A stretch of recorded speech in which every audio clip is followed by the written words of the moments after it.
नमस्कार साथियों, स्वागत है आप सभी का स्टडी शाला 2.0 की एक और क्लास में, एक और वीडियो में। आज हम लोग पढ़ने वाले हैं कि स्वर के कितने आधार थे वर्गीकरण के और कितने कितने भागों में हमने बांटा। ये हमने अपनी जो नियमित क्लास चलती है वहां पर पूरा पढ़ लिया है। यहाँ हम इसको एक अलग से वीडियो में लेकर आए हैं ताकि आप लोगों को पूरा स्वर एक ही पन्ने पर एक बार में एक दृष्टि में पूरा मिल जाए और आपको याद करने में आसानी हो जाए। ठीक है दोस्तों, जैसा कि हमने आपसे वादा किया है कि हिंदी व्याकरण से एक भी प्रश्न आपका गलत नहीं होने पाएगा, उसी के अनुरूप हम लोग यहाँ पर आपके लिए ये वीडियो लेकर आए हैं। देखिए दोस्तों, हम लोगों ने स्वर पढ़ा था, स्वर की संख्या कितनी होती है 11। और आप लोग हमेशा कंफ्यूज होते हैं 11 और 13 में। तो यहाँ पर देखिए, हमने बताया था वीडियो में कि हिंदी में जो क्लास नियमित चल रही है उस वीडियो में बताया था कि हिंदी में कितने स्वर होते हैं 11 और मूल भाषा में कितने होते हैं 13। इसको पढ़ाना शुरू करने से पहले दोस्तों आप लोग इसका एक स्क्रीनशॉट ले लें, जिससे कि अगर हम इसमें पढ़ाएं कुछ लिखें तो वो आपको बाद में डिस्टर्ब ना करे। आप इसका एक स्क्रीनशॉट ले लीजिए।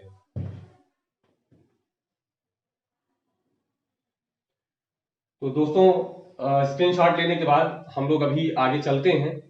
थोड़ा जल्दी करें आप लोग। ठीक है दोस्तों, चलिए अब हम लोग देखते हैं कि स्वर का वर्गीकरण हमने किन किन आधारों पर किया है और प्रत्येक आधार के कितने कितने भाग हैं, उन भागों के अंतर्गत कौन कौन से स्वर वर्ण आते हैं, इस पर हम लोग चर्चा करेंगे यहाँ पर। और विस्तृत चर्चा हम लोग नियमित कक्षा में कर चुके हैं। आप हमारे चैनल पर जाकर वहां पर पूरी वीडियो, पूरी क्लास आप देख सकते हैं। ये क्लास ऐसे ही नियमित चलती रहेगी जब तक आपका हिंदी व्याकरण समाप्त नहीं हो जाएगा। दोस्तों देखिए, सबसे पहला आधार हमने बनाया था उच्चारण में लगने वाला समय या मात्रा के आधार पर। दूसरा आधार था ओष्ठ आकृति के आधार पर। जब हम स्वरों का उच्चारण करते हैं तो हमारा होंठ जो होता है, ओष्ठ है, वो किस आकृति का बनता है। तीसरा था जिह्वा की क्रियाशीलता के आधार पर। दोस्तों हमने यहाँ पर ये नाम थोड़ा छोटा करके लिखा है जगह कम होने की वजह से, तो आप लोग पीछे वीडियो में जाकर देख सकते हैं। चौथा आधार हमने बनाया था ताल या मुख विवर के खुलने के आधार पर। और पांचवा था अनुनासिकत्व के आधार पर। और छठवां जो था वो जातीय आधार था। दोस्तों ये देखिए छूट गया, जातीय आधार। क्या था? जातीय आधार।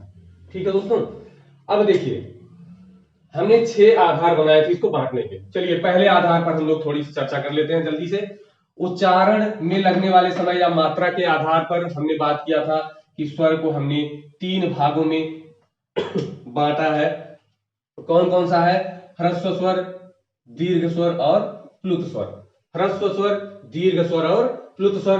ह्रस्व स्वर का जो चिन्ह होता है वो एक पाई होती है। यहाँ पे देखिए, दीर्घ का जो चिन्ह होता है जब आप छंद पढ़ेंगे, हमने बताया था क्लास में, हमने बताया था कि जब छंद पढ़ेंगे तो वहां पर इसकी उपयोगिता आपको मिलेगी। ये एस आकार में दिखाया जाता है दीर्घ, और जो प्लुत होता है वो एस आकार की दीर्घ चिन्ह बना करके यहाँ पर अपूर्ण चिन्ह लगा दिया जाता है। इसका मतलब ये है कि इसको और आगे आप बढ़ाते जाएं। और या तो 3 लिख दिया जाता है, जैसे ओम हमने लिखा था, कैसे? ओ, और यहाँ 3 लिखा था म, ओम। मतलब ओ का उच्चारण 3 मात्रा के बराबर करना है, तब जाके वो क्या बनेगा? प्लुत। अब देखिए ह्रस्व के अंतर्गत 4 हमने पढ़ा था, आ ई उ री ह्रस्व वाले, इनको मूल स्वर भी कहा जाता है। दीर्घ के जो 7 वर्ण आते हैं दीर्घ के अंतर्गत, इसमें दीर्घ जितने भी हैं, दीर्घ आ ई उ, उसके बाद ए आई ओ और औ। हमने बताया था कि ये जो ए आई ओ और औ है ये संयुक्त स्वर भी कहा जाता है। संयुक्त स्वर इसको क्यों कहा जाता है ये मैंने क्लास में बहुत अच्छे से विस्तृत रूप में बता दिया है, वहां जाकर आप देख सकते हैं। अब देखिए प्लुत स्वर, प्लुत स्वर की संख्या होती है 8। और कौन कौन से प्लुत स्वर होते हैं ये यहाँ पर लिखा है, आप इसको देख लें। अब जो है बात यहाँ पे आई कि सर जब स्वर पूरे 11 होते हैं तो यहाँ हम प्लुत स्वर को 8 ही क्यों मान रहे हैं, और इसमें ह्रस्व का केवल आ ही क्यों शामिल किया गया है?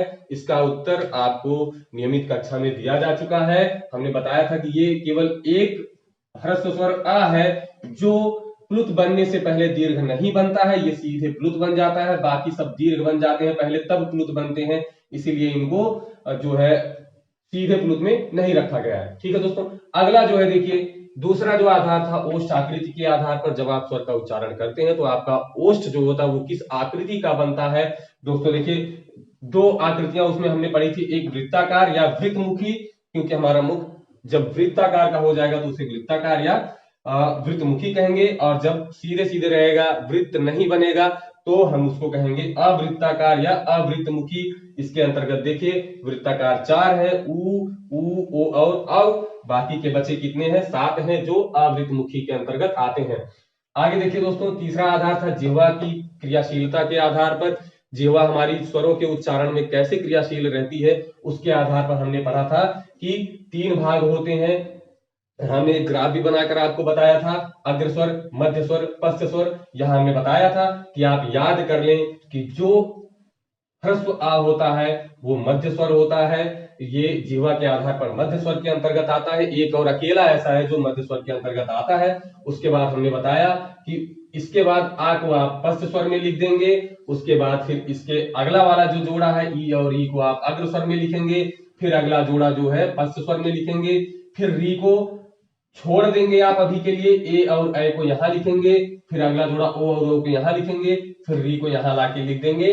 अब देखिए यहां भी 5 हो गए, यहां भी 5 हो गए, और यहां एक संख्या बची। इसको विस्तृत रूप में हमने नियमित कक्षा में बता दिया है।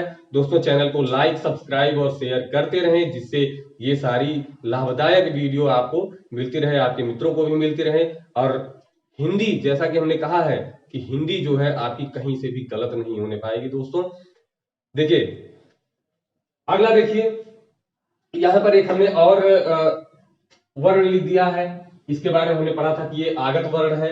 आगत स्वर इसको कहा जाता है, आगत स्वर, जबकि इसको स्वर में गिना नहीं जाता है। इसको हम कहते हैं आ। अंग्रेजी के ओ के उच्चारण के लिए इसको यहां पर बताया गया है।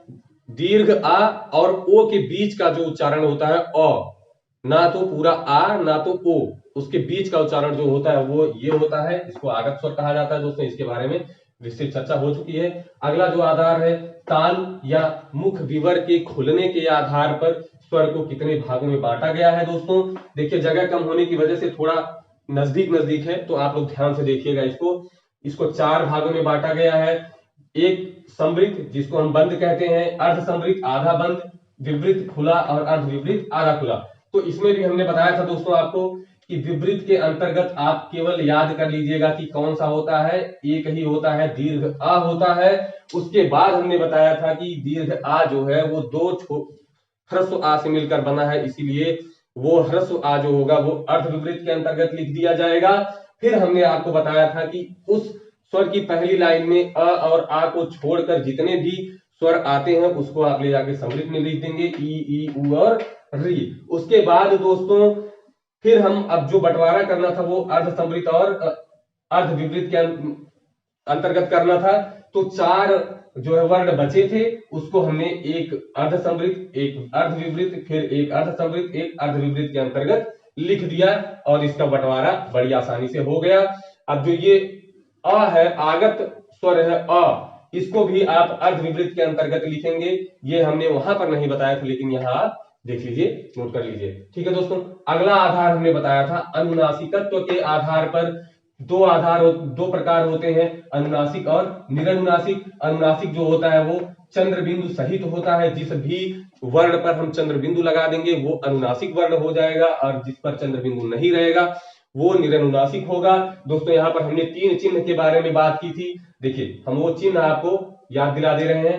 एक ये चिन्ह था, एक ये चिन्ह था और एक ये चिन्ह था। इन तीनों चिन्हों के बारे में आपको जानना है तो आप स्टडीशाला 2.0 की जो क्लास है उसमें जाकर देख सकते हैं, वहां पर बहुत ही विस्तृत रूप से इसको बताया जा चुका है। अगला आधार दोस्तों हम लोगों ने बांटा है जातीय आधार पर। जातीय आधार अगर देखें, इसको आधार बनाए तो 2 भागों में बांटा गया, सजातीय, विजातीय। अर्थात अगर समान जातियों से मिलकर बनेंगे तो सजातीय होंगे, जैसे ये है और ये जोड़ा है। और अगर अलग अलग जातियों से अलग अलग प्रकार के स्वर से मिलकर स्वर बनेगा तो वो विजातीय स्वर होगा। जैसे ए है, ए किस किस से मिलकर बनता है ये हमने विस्तृत रूप में बताया था, आ धन ई मिलकर बनता है ए। तो ये जो है सजातीय नहीं होता है, क्योंकि आ और ई अलग अलग जाति के अलग अलग जोड़े के वर्ण है, इसीलिए इसे विजातीय कहा जाता है।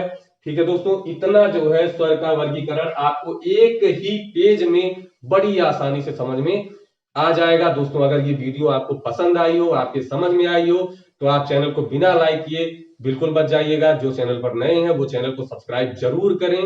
ऐसी ही आसान और सरल भाषा में वीडियो आपको बराबर मिलती रहेगी। आपकी हिंदी क्लास की पूरी वीडियो आपको मिल जाएगी, पूरी क्लास आपको मिलेगी दोस्तों। एकदम आप ये मान के चलिए कि पुष्पा भाव बन जाइए। जब तक मतलब झुकना नहीं है, जब तक हिंदी को आप पूरा सीख नहीं जाएंगे तब तक आपका ये झुकेगा नहीं। लगे रहिए दोस्तों और चैनल को लाइक शेयर सब्सक्राइब करते रहिए। आज के लिए इतना ही, धन्यवाद, जय हिंद।